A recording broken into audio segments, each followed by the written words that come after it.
Hello friends, welcome again back to another edition of Paul's Prattles.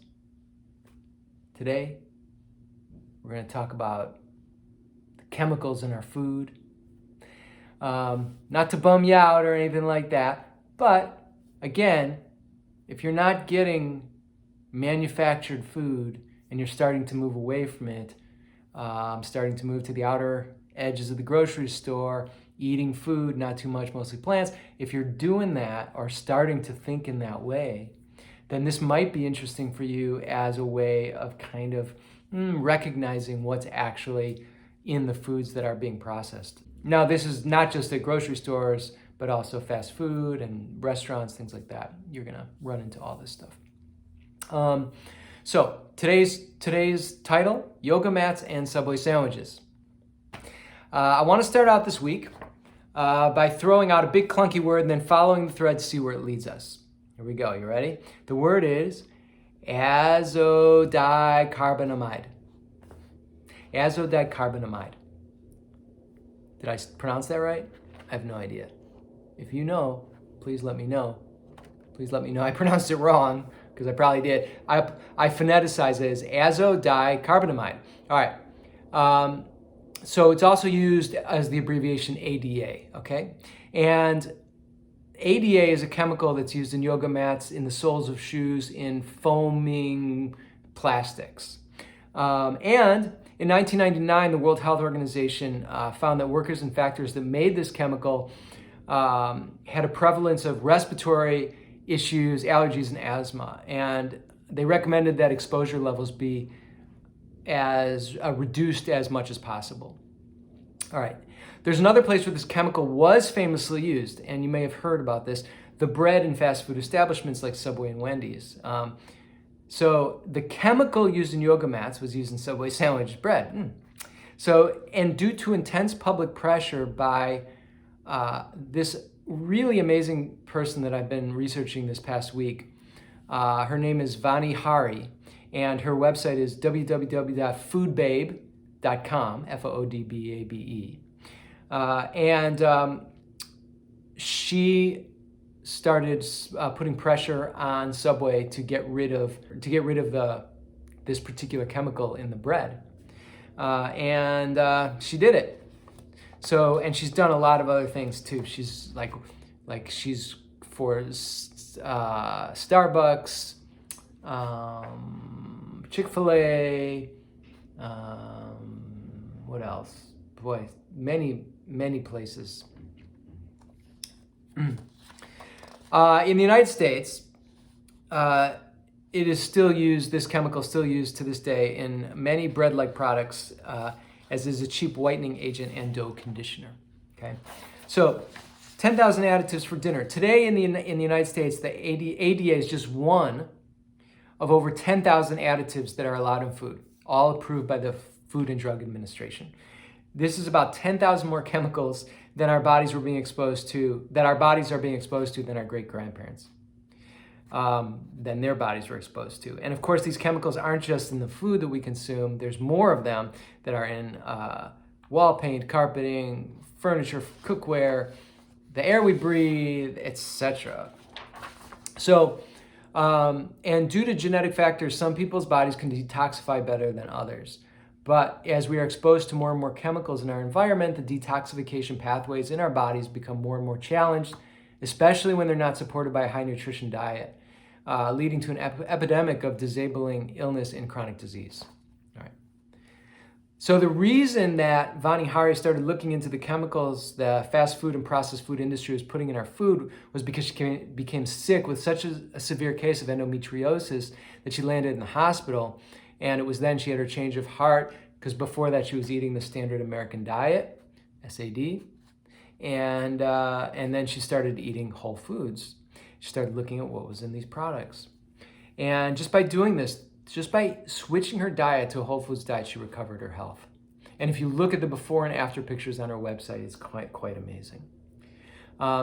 Here's the thing, when the body has to fight to detoxify itself of these exogenous chemical agents, in other words, chemical agents that are outside the body going into the body.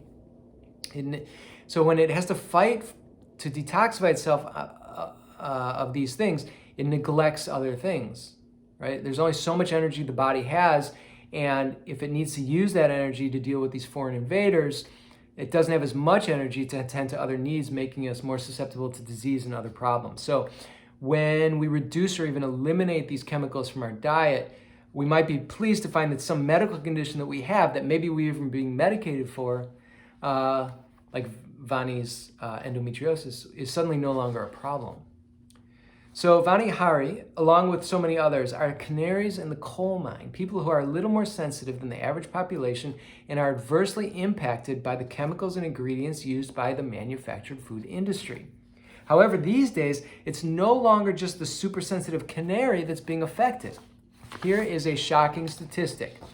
About half of all children under 16 today, this is freaking amazing, about half, 50% of all children under 16 today are suffering from some sort of chronic illness, such as eczema, psoriasis, food allergies, autism, cancers, diabetes. I mean, diabetes was adult onset diabetes. It wasn't seen in kids, and now it is seen in kids on the regular. In the 1960s, only 1.2% of all children had chronic disease. So look what's changed. In addition to the unconscionable amount of sugar, unhealthy fats, and chemicals, including food colorings directly linked to ADHD, there's one chemical that stands out among them of all the chemicals that we kind of have in and on food. This is kind of the worst and the most prevalent, which is glyphosate, which is the active chemical in Roundup. The Monsanto-created chemical is the most heavily used herbicide on the planet. Glyphosate and the people who create it and purvey it is responsible for a deep well of human suffering, and because of that, it deserves its own future prattle. I'm not going to go into it here. Let's talk about the FDA. This is really interesting. The FDA is protecting the food industry and not you.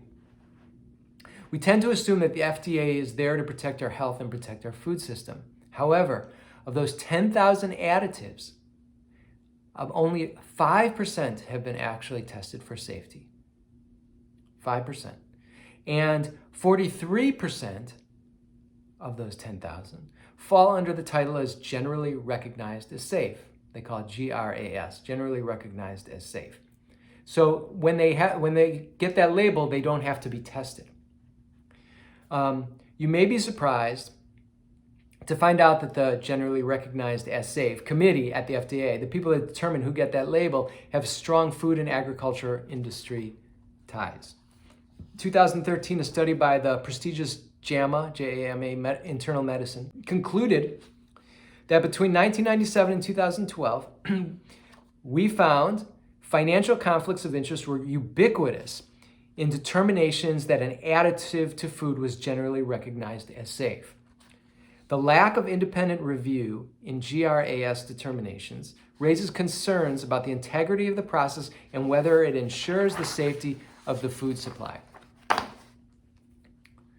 So GRAS, generally recognized as safe designation, was originally meant, and I think this was created in the 50s. It was originally meant for things like vinegar and salt and oil, things you would find in your grandmother's pantry. But it's become a loophole where the industry is able to sidestep scientific study, scientific inquiry, and get approval by the FDA for untested chemicals to then put in our food. So back to ADA, or Azodicarbonamide. It is listed under the category of generally recognized as safe. And therefore, the FDA is telling food manufacturers, go ahead, use as much as you want. By the way, so this chemical is banned in Europe. Subway never used it in their bread over there. And in fact, in Singapore, use of this particular chemical in food will garner a fine of $450,000 and 15 years in jail. These differences is incredible. Okay, needless to say, Singaporeans are probably not eating yoga mat in their bread these days. I say all this not to depress you or scare you or even confuse you. I say that in order to let you know that the wolf is guarding the hen house when it comes to food safety in our country and the way we can protect ourselves as well. I think you know how to do it now, right? Gone through this. It's Prattle number 4. All right. 1, shopping the outer ring of the grocery store, organic if possible. And I've got the list of the Clean 15 and the Dirty Dozen. This is the Environmental Working Group, which, by the way, Environmental Working Group is the organization that's really kind of keeps these sorts of issues, chemicals in food and FDA and all that, in their bullseye. So it's really a great organization. And they create this list of, they call it the Dirty Dozen, which is like 12 foods that, if they're not organic, you should not eat them because they're so pesticide laden. There's probably a ton of glyphosate and everything else in it. And then there's the Clean 15, which means that, like, even though if they're not organic, they're probably still safe to eat. So get to know those. If you do get processed food, try to get the least processed, simplest ingredients, least chemically treated foods you can. Again, that whole thing, if you can't read the ingredient, you don't understand it, get rid of it. Okay. If you can, shop at farmers markets, grow the food yourself, support regenerative agriculture. We'll talk more about regenerative agriculture down the road. Eat grass-fed, grass-finished meat only to ensure that it's hormone and antibiotic-free, and a million other reasons. So this is all another way of coming back to our simple mantra: eat food, not too much, mostly plants. And if we do that, we don't even have to think about the 10,000 chemicals. We can think about it, but we don't have to think too hard. We don't have to worry too much about it. So that's all we got. That's what we got this week. I hope it was interesting to you. And by the way, if you are interested in health coaching and you want to work with me, I'd be happy to do it. We can talk about it, figure out how to move you forward in whatever health goals that you have. So think about it. Give me a shout. Adios.